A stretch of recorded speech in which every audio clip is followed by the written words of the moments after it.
Hello മച്ചമ്മരെ stream ന്യൂസിലേക്ക് സ്വാഗതം. ദേശീയ അവാർഡിന് മമ്മൂട്ടി അർഹനാണോ? ഇതൊരു ചോദ്യമാണ്. ഈ ഒരു ചോദ്യം ചോദിക്കുമ്പോൾ എന്ത് കിഴങ്ങ് ചോദ്യമാണോ ചോദിക്കുന്നതെന്നാണ് എല്ലാവരുടെയും മനസ്സിൽ വരാൻ പോകുന്നത്. പക്ഷേ യാഥാർത്ഥ്യം മറ്റൊന്നാണ്. മമ്മൂട്ടി ഏറെ അർഹനാണെന്ന് നമുക്ക് എല്ലാവർക്കും അറിയാവുന്ന കാര്യമാണ്. പക്ഷേ മിനിമം ഒരു 15 പ്രാവശ്യമെങ്കിലും ദേശീയ അവാർഡിൽ മുത്തമിടേണ്ട മമ്മൂട്ടിക്ക് വെറും 3 തവണകൾ മാത്രമാണ് ലഭിച്ചത്. കഴിഞ്ഞ ഏതാനും വർഷങ്ങളിൽ മമ്മൂട്ടി തന്നെയായിരുന്നു ബെസ്റ്റ് ആക്ടർ. എല്ലാ വിഭാഗത്തിലും എവിടെ എടുത്തു നോക്കിയാലും. പക്ഷേ മമ്മൂട്ടിക്ക് ദേശീയ പുരസ്കാരം ലഭിച്ചിട്ടില്ല. ഇക്കുറി 2024 സിനിമകൾ വെച്ചിട്ടുള്ള അവാർഡിലും മമ്മൂട്ടി തന്നെ അർഹനാണ്. അതിന് ഒരു മലയാളിക്കും ഒരു ഇന്ത്യക്കാരനും തർക്കമില്ല എന്നുള്ളത് നമുക്ക് ഉറപ്പിക്കാം. വയനാട് സ്റ്റുഡിയോസ് നിർമ്മിച്ച ഒരു ഹൊറർ ഫിലിം, ഒരു ബ്ലാക്ക് ആൻഡ് വൈറ്റിൽ വന്ന ഭ്രമയുഗം എന്ന ചിത്രം നമ്മൾ ഏവരും കണ്ടതാണ്. ഒരുപാട് മലയാളികൾ കണ്ടിട്ടുണ്ടാവില്ല. ബ്ലാക്ക് ആൻഡ് വൈറ്റ് ആണ്, മമ്മൂട്ടി ചിത്രമാണ് എന്നൊക്കെ പറഞ്ഞ് ഒരുപാട് പേർ കാണാത്തതുണ്ട്. അല്ലെങ്കിൽ ഈ ഒരു സിനിമ 200 കോടിക്ക് മുകളിൽ കൊമേഴ്ഷ്യലായിട്ട് തന്നെ തിയേറ്ററുകളിൽ നിന്ന് നേടേണ്ട ചിത്രമാണ്. ഇവിടെ സിനിമ 85 കോടിയോളമാണ് തിയേറ്ററിൽ നിന്ന് നേടിയിരിക്കുന്നത്. വമ്പൻ വിജയവും കാര്യങ്ങളുമൊക്കെ ആണെങ്കിലും എടുത്തു പറയേണ്ട കാര്യം, ഈ ഒരു സിനിമയുടെ ശ്രദ്ധ ആകർഷിച്ചത് ദേശീയ ലെവലിൽ മാത്രമല്ല ഇൻ്റർനാഷണൽ ലെവലിൽ തന്നെയാണ്. അതിന് ഉദാഹരണമാണ് 2026 Academy Museum of Motion Pictures in Los ആഞ്ചലസിൽ, അതായത് ഓസ്കാർ വേദിയിൽ ഈ ഒരു സിനിമ പ്രദർശിപ്പിച്ചു എന്നുള്ളത്. അവിടെ കയ്യടി നേടുകയായിരുന്നു ഈ ഒരു നടൻ.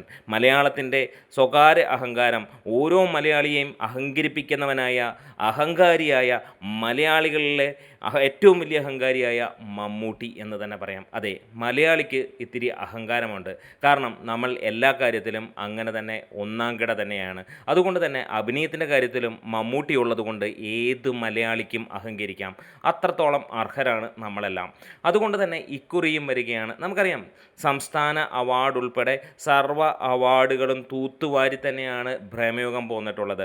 അതിൽ കൊടുമൺ പോറ്റി, വെറും 4 പേരാണ് ഈ ഒരു സിനിമയിലുള്ളത്. അതിൽ തന്നെ കൊടുമൺ പോറ്റി കൊടൂരമായിട്ടുള്ള പ്രകടനം, മമ്മൂട്ടിയല്ല കൊടുമൺ പോറ്റിക്കാണ് അവാർഡ് ലഭിക്കാൻ പോകുന്നത്. മമ്മൂട്ടി എപ്പോഴൊക്കെ അഭിനയിക്കുന്നുണ്ടോ നല്ല ഗംഭീരമായി തകർത്താടുമ്പോൾ അവിടെ മമ്മൂട്ടിയെ കാണാറില്ല. ഇതേത് കൊച്ചു കുഞ്ഞിനും അറിയാവുന്ന ഒരു കാര്യം തന്നെയാണ്. ഫെബ്രുവരി 15, 2024 ഒരു ബ്ലാക്ക് ആൻഡ് വൈറ്റിൽ വിസ്മയം തീർത്ത് മലയാള ഫിലിം ഇൻഡസ്ട്രിയിൽ മാത്രമല്ല വേൾഡ് വൈഡ് ആയിട്ടുള്ള സിനിമയിൽ ഒരു വിജയം തീർക്കാൻ ഒരേ ഒരു സിനിമയ്ക്കേ കഴിഞ്ഞിട്ടുള്ളൂ. എക്സ്ട്രാ ഓർഡിനറി പോസിറ്റീവായിട്ടുള്ള ഒരു അഭിപ്രായം വന്ന ഈ ഒരു സിനിമ ബ്ലോക്ക് ബസ്റ്ററും ഒപ്പം ബോക്സ് ഓഫീസിനെ പിടിച്ചു കുലുക്കുകയും ചെയ്തു. ഇവിടെ നമ്മളുടെ ചോദ്യം, ഈ സിനിമയ്ക്ക് ഇക്കുറി ദേശീയ അവാർഡ് ലഭിക്കുമോ? കണ്ണും പൂട്ടി പറയാം, ഇന്ന് ഇറങ്ങിയ ഇന്ത്യൻ അല്ലെങ്കിൽ 2024-25 കാലഘട്ടങ്ങളിൽ ഇറങ്ങിയ ഒരു സിനിമയും ഈ ഒരു സിനിമയ്ക്ക് മുകളിലേക്കില്ല. ദേശീയ ലെവലിൽ ഈ ഒരു സിനിമ നമ്പർ 1 ആണ്. ഇൻ്റർനാഷണൽ ലെവലിൽ അവസാനം 12-15 സിനിമകളുള്ളതിൽ അവസാനമായി വന്ന സിനിമ ആ ഒരു ഓസ്കാർ വേദിയിൽ 1-ാം നമ്പറായി മാറുന്നതും നമ്മൾ കണ്ടു.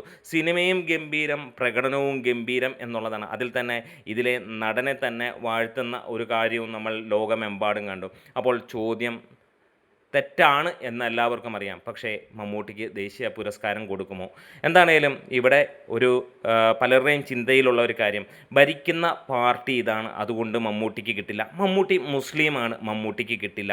അപ്പോൾ തിരിച്ചൊരു ചോദ്യം, കഴിഞ്ഞ പ്രാവശ്യം ഷാരൂഖ് ഖാൻ നായരായതുകൊണ്ടാണോ ദേശീയ അവാർഡ് കൊടുത്തത് എന്നൊരു ചോദ്യം ചോദിച്ചാൽ വായും പൂട്ടി മിണ്ടാതിരിക്കേണ്ടി വരുമെന്നുള്ള ചോദ്യം തന്നെയാണ്. അപ്പോൾ അതല്ല ഇവിടുത്തെ പൊളിറ്റിക്സ്. ഇവിടുത്തെ ചതി നടക്കുന്നതെല്ലാം മലയാളികളിൽ തന്നെയാണ്. ജൂറി അംഗങ്ങളായും അവിടെ സ്വാധീനിക്കാനും അല്ലെങ്കിൽ അങ്ങനെയൊക്കെയുള്ള മലയാളികൾ തന്നെയാണ് ഈ ഒരു അവാർഡ് മലയാളത്തിലേക്ക് മമ്മൂട്ടിക്ക് എത്തിക്കാത്തതെന്നാണ്. അതിനൊരു ഉദാഹരണം, കാലങ്ങൾക്ക് മുമ്പ് പേരൻപ് എന്ന ചിത്രത്തിൽ ദേശീയ പുരസ്കാരത്തിൻ്റെ പടിവാതിക്കൽ മാത്രമല്ല ഉറപ്പിച്ചിരുന്ന മമ്മൂട്ടിക്ക് കൊടുക്കാതിരുന്ന കഥയും നമുക്കറിയാവുന്നതാണ്. അതെല്ലാം പഴങ്കഥയായിക്കോട്ടെ. പക്ഷേ ഇക്കുറി നമ്മൾ കണ്ടു മമ്മൂട്ടിക്ക് ഏറ്റവും വലിയ പുരസ്കാരം ലഭിക്കുന്ന ഒരു കാര്യം, പത്മഭൂഷൺ മമ്മൂട്ടിക്ക് ലഭിച്ചു. അങ്ങനെ പത്മശ്രീ കഴിഞ്ഞ് 1998 പത്മശ്രീ കിട്ടിയ മമ്മൂട്ടി 2026 വരെ കാത്തിരിക്കേണ്ടി വന്നു പത്മഭൂഷൺ കിട്ടാൻ വേണ്ടി. അപ്പോൾ ആ ഒരു കാര്യം നമുക്ക് നോക്കുമ്പോൾ എടുത്തു പറയാൻ, ഭരിക്കുന്ന പാർട്ടിയോ അങ്ങനെയൊന്നുമല്ല, മമ്മൂട്ടിക്കൊരു ദേശീയ അവാർഡ് കിട്ടിയിട്ട് എത്ര വർഷങ്ങളായി എന്ന് നമുക്ക് നോക്കാം. 1989 മതിലുകളും വടക്കൻ വീരഗാഥയിലൂടെ മമ്മൂട്ടിക്ക് ദേശീയ അവാർഡ് ആദ്യമായി ലഭിക്കുന്നത്. പിന്നീട് 93 പൊന്തന്മാടയും വിധേയനിലൂടെയും ബെസ്റ്റ് ആക്ടറായിട്ട് വരുമ്പോൾ 1998 ഡോക്ടർ ബാബാ സാഹേബ് അംബേദ്കർ എന്ന ചിത്രത്തിലൂടെ വീണ്ടും 3-ാമത്തെ തവണയും മമ്മൂട്ടി ദേശീയ പുരസ്കാരത്തിൽ മുത്തമിട്ടു. പിന്നെയും പലവട്ടം പലതവണ മമ്മൂട്ടിക്ക് 10-ലധികം നാഷണൽ അവാർഡുകൾ ലഭിക്കേണ്ട ഒരു രീതിയിൽ ലഭിക്കാതെ പോകുന്ന കാര്യവും കണ്ടു. ഇക്കണ്ട കാലം ഇത്രയും ഒരേ ഒരു പാർട്ടി തന്നെയാണോ ഭരിച്ചതെന്ന് നോക്കാം. അല്ല, അവിടെ കോൺഗ്രസും ഉണ്ടായിരുന്നു, BJPയും ഒക്കെ ഉണ്ടായിരുന്നു. എന്നിട്ടും മമ്മൂട്ടിക്ക് ലഭിച്ചില്ല. അങ്ങനെയാണെങ്കിൽ പലരുടെയും ആ ചോദ്യങ്ങൾ നമുക്ക് അവിടെ മാറ്റിയെഴുതാം. അപ്പോൾ ഭരിക്കുന്ന പാർട്ടിയോ ഏത് എന്നുള്ളതല്ല, ഇവിടെ മലയാളി തന്നെയാണ് മമ്മൂട്ടിക്ക് ദേശീയ അവാർഡ് കൊടുക്കുന്നതിൽ ചരട് വലിക്കുന്നതെന്നുള്ള തോന്നൽ യാതൊരു തെറ്റുമില്ലാതെ നമുക്കിവിടെ നോക്കാം. അല്ലാത്തതാണെങ്കിൽ തീർച്ചയായും നിങ്ങൾക്ക് കറക്റ്റ് ചെയ്തിടാവുന്ന കാര്യമാണ്. ഇനിയും നമുക്ക് പറയാവുന്ന കാര്യം, അതായത് ഏകദേശം 98 കഴിഞ്ഞ് ഏകദേശം എത്ര വർഷമായെന്ന് നോക്കുക. 28 വർഷങ്ങൾക്ക് ഇപ്പുറം മമ്മൂട്ടിക്ക് ദേശീയ പുരസ്കാരം ലഭിച്ചിട്ടില്ല. തീർച്ചയായും കഴിഞ്ഞ 2022, 23 വർഷങ്ങളിൽ മമ്മൂട്ടിക്ക് തന്നെ ലഭിക്കേണ്ട ദേശീയ അവാർഡ് ഇനിയും 2025 ഈ 2024 അവാർഡ് നോക്കിയാൽ അർഹൻ മമ്മൂട്ടി തന്നെയാണ്. 2026 പോയാലും നമുക്കറിയാം കളങ്കാവൽ എന്ന ചിത്രത്തിൽ മമ്മൂട്ടിക്ക് ദേശീയ അവാർഡ് കിട്ടാൻ അർഹനാണ് എന്നുള്ളത്. ഇനി 2027 പോയാലും നമ്മളുടെ പ്രതീക്ഷ അങ്ങനെ തന്നെ നിൽക്കുകയാണ്. വേറെ ഒന്നുമല്ല, നിരന്തരമായി 4-5 കൊല്ലം ദേശീയ അവാർഡ് ലഭിക്കാൻ അർഹനായ വ്യക്തി മമ്മൂട്ടി തന്നെയാണ്. ഇനിയും വരാൻ പോകുന്ന അടൂർ ഗോപാലകൃഷ്ണൻ ചിത്രത്തിലും നമ്മൾ പ്രതീക്ഷിക്കുന്നത് അതുതന്നെയാണ്. സിനിമ ഇറങ്ങിയിട്ടില്ല, കണ്ടിട്ടില്ല, അതുകൊണ്ട് നമുക്ക് അവിടെ ഒരു ബ്രാക്കറ്റിലിട്ട് അതിനെ നിർത്താം. എന്നിരുന്നാലും ഒരു കാര്യം പറയാം, ഇതെല്ലാം ജൂറി അംഗങ്ങളും ഒക്കെയാണ്. ഒരു ജനത്തിൻ്റെയോ ഏതെങ്കിലും ഒരു വ്യക്തി പേഴ്സണലായിട്ട് ചിന്തിച്ചിട്ട് ഈ സിനിമ കണ്ടിട്ട് പറയുന്ന വ്യക്തിയാണെങ്കിൽ തീർച്ചയായും 100% അവന് ഭാഷ അറിയേണ്ട കാര്യമില്ല, മലയാളിയാവേണ്ട കാര്യമില്ല, ഹിന്ദിക്കാരനോ തമിഴിനോ തെലുങ്കനോ കന്നഡയോ ഇന്ത്യയിലെ മറ്റ് ഏത് ഭാഷയിലുള്ള വ്യക്തികൾ കൂടെ ഇരുന്ന് ഈ ഒരു സിനിമ കണ്ടാലും പറയും തീർച്ചയായും ഈ ഒരു നടനാണ് ദേശീയ പുരസ്കാരം ലഭിക്കേണ്ടത് എന്നുള്ളത്.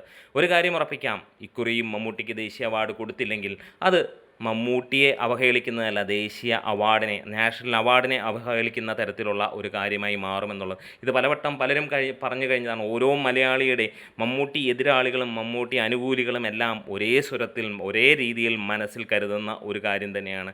മമ്മൂട്ടിക്ക് മാത്രമല്ല, ഇവിടെ മോഹൻലാലിനുമൊക്കെ ഇതേ അവാർഡ് മിനിമം 10 തവണയെങ്കിലും ലഭിക്കേണ്ടതാണ്. നമുക്കറിയാം മലയാളി എന്നുള്ള ആ ഒരു പേരിൽ ഇവിടുന്ന് മലയാളികൾ തന്നെ ചവിട്ടുമ്പോൾ ലഭിക്കുന്ന ഒരു പ്രശ്നമാണ്. നമുക്കറിയാം ഒരു പക്ഷേ മറ്റൊരു ലോബി കളിയായിരിക്കാം എന്ന് നമുക്ക് ചിന്തിക്കാം. നേരത്തെയൊക്കെ അങ്ങനെയായിരുന്നു ചിന്തകൾ പോയിരുന്നത്. അമിതാഭ് ബച്ചന് 4 പ്രാവശ്യം നാഷണൽ അവാർഡ് ലഭിച്ചിട്ടുണ്ട്. കമലഹാസന് 3 ലഭിച്ചു, മമ്മൂട്ടിക്ക് 3 ലഭിച്ചു. പിന്നീട് കമലഹാസനും മമ്മൂട്ടിക്കുമൊക്കെ അർഹമായെങ്കിലും അവർക്ക് ലഭിച്ചില്ല. അമിതാഭ് ബച്ചനേക്കാൾ കൂടുതൽ പോകാതിരിക്കാൻ ഉള്ള ഒരു കാര്യത്തിലായിരിക്കാം എന്ന് നമുക്ക് പ്രതീക്ഷിക്കാം. ഒരു മലയാളിയുടെ ശരാശരിയായ ചിന്താഗതി എനിക്കും നിങ്ങൾക്കുമൊക്കെ തോന്നുന്നത് അങ്ങനെയാണ്. എന്താണേലും ഒരു കാര്യം ഉറപ്പിക്കാം, അവാർഡ് കൊടുക്കുകയോ കൊടുക്കാതിരിക്കുകയോ ദേശീയ പുരസ്കാരത്തിന് അർഹൻ കഴിഞ്ഞ തവണയും മമ്മൂട്ടി തന്നെയായിരുന്നു, ഇത്തവണയും മമ്മൂട്ടി തന്നെയാണ്, ഇനി വരാൻ പോകുന്ന 2 വർഷങ്ങളിലും മമ്മൂട്ടിയാണ്, ഒരുപക്ഷെ അത് കഴിഞ്ഞുള്ള വർഷങ്ങളിലും മമ്മൂട്ടിയാണ്. പലപ്പോഴും സംസ്ഥാന അവാർഡിൽ നമ്മൾ കാണാറുള്ള ആ കാഴ്ച, ഒരു സൈഡിൽ മമ്മൂട്ടി നിൽക്കുന്നു, മറ്റു സൈഡിൽ ബാക്കിയുള്ളവർ മത്സരിക്കുന്നു എന്ന്. അതുതന്നെയാണ് ദേശീയ അവാർഡിൻ്റെ കാര്യത്തിലുമുള്ളത്. അപ്പോൾ നിങ്ങളുടെ മനസാക്ഷിയുടെ ആ ഒരു രീതിയിൽ മനസാക്ഷി അല്ലെങ്കിൽ നെഞ്ചിൽ കൈവച്ച് നിങ്ങൾക്ക് ചിന്തിക്കാം, ഇക്കുറി കൊടുമൺ പോറ്റിക്ക് തന്നെയല്ലേ അവാർഡ് ലഭിക്കേണ്ടത്? മമ്മൂട്ടി അർഹനാണോ ഈ അവാർഡിന്? നിങ്ങൾക്ക് ഉത്തരം വിധി എഴുതാം എന്നുള്ളത് തന്നെയാണ്. ഞാൻ പറയുന്നു, തീർച്ചയായും ലഭിക്കേണ്ട വ്യക്തി മമ്മൂട്ടി തന്നെയാണ്. എത്രയെത്ര തഴഞ്ഞാലും ഇപ്രാവശ്യം പത്മഭൂഷൺ ലഭിച്ച പോലെ തന്നെ മമ്മൂട്ടിക്ക്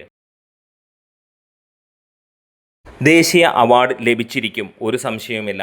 ഉറപ്പാണ്, ലഭിക്കേണ്ട അർഹപ്പെട്ട കൈകളും കരങ്ങളും മമ്മൂട്ടിയുടെ തന്നെയാണ്. വീഡിയോസ് ഇഷ്ടമായെങ്കിൽ സപ്പോർട്ട് ചെയ്തു തരാം. Thank you bros.